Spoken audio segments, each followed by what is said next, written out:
দেখি স্বপ্ন তিন প্রকারের হয়। কয় প্রকার? তিন প্রকার। এক নম্বর খেয়ালি, দুই নম্বর শয়তানি, তিন নম্বর রহমানি।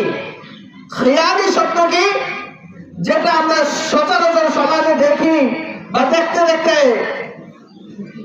কি বলে মাথার মধ্যে এটা কেস করে নিয়েছে, ঘুমাইলে এটা দেখি, এটার নাম হচ্ছে খেয়ালি।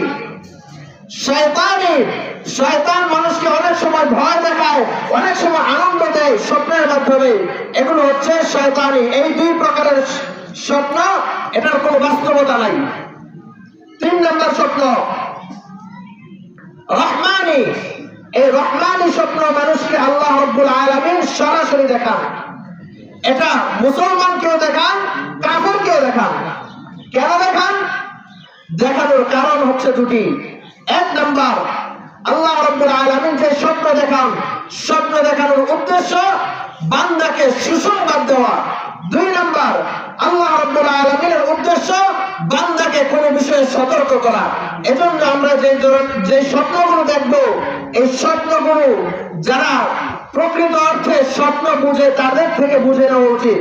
কারণ আল্লাহ রাব্বুল আলামিনের পক্ষ থেকে অনেক সময় আমাকে সুসংবাদ দেওয়া হবে, অনেক সময় আমাকে সতর্ক করা হবে।